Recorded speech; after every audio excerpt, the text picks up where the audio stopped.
You aren't supposed to be awake right now. Earlier this week, Monday, I was in my lecture theater. We were presenting our assignments, and I had gone second out of a class of 30. My work usually only starts at 1 a.m., so I'm quite a late sleeper.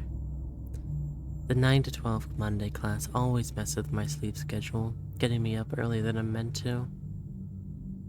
It's safe to say I'm not a morning person. Regardless, 28 people present after me, 3 hours before I usually even wake up.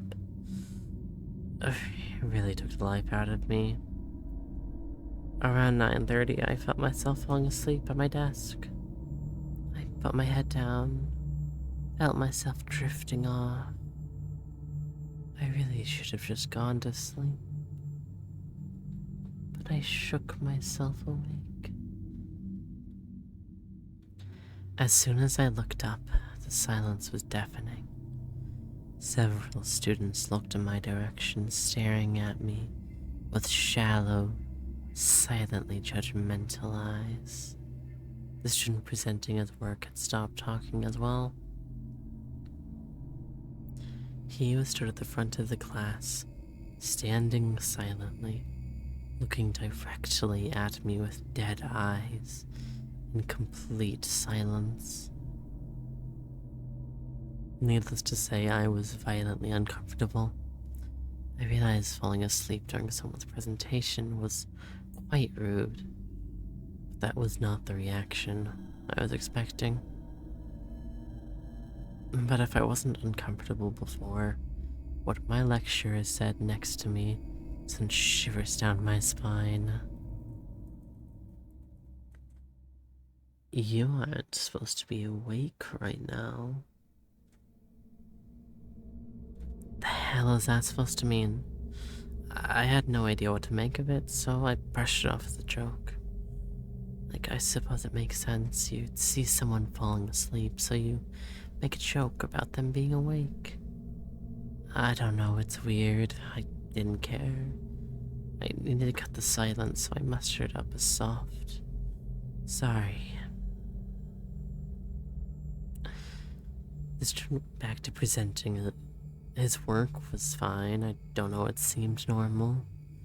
The next student got called up from the list. They presented the same, albeit worse, work. I thought it was all going back to normal. The next student got up after that, staring directly at me with judgmental, piercing eyes. She stood in front of the class, and her presentation played behind her. Poorly thought out white slides with Arial text and no images. She didn't say a word. No one did. She stared directly at me the entire time, standing stiff like a mannequin, eyes locked onto mine, while her presentation played behind her. She received no feedback. Her friends did not whisper to her as she sat down. Finally, the lecturer stood up, walked to the front of the class. That's all we have time for today. Class is dismissed. It wasn't even 10. We had over 2 hours of class to go, and over half the class still had to present. I can't have disrupted the class that much by dozing off, right? A few people got up and left the room. A few stayed seated. I left as quickly as possible. I saw maybe 3 people on my way out, the silence following me through the halls. The usually bustling university halls were no longer full of young people laughing or even working. Just a handful of silently seated individual students staring blankly at a laptop or empty notebook. I wanted to leave. I figured just getting to work a couple of hours early would be better than lurking amongst these desolate halls. So I went to the bus stop. As I stood there at the empty bus stop, the buses usually come near every 15 minutes. However, they did not. Even the street felt uncomfortable. A car passed me every few minutes as I waited. This city is supposed to have 1 million people, yet every time I had the luxury of seeing life, I was greeted with a slow walking pedestrian walking on the other side of the road. Or worse, a glaring face eyeing me down from a dark window. I had never felt so alone, so confused. I couldn't shake the feeling I was being watched, even when there was no one in sight, which was more often than not at this point.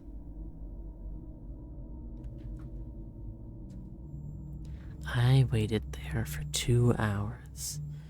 2 hours that felt like they stretched on for days.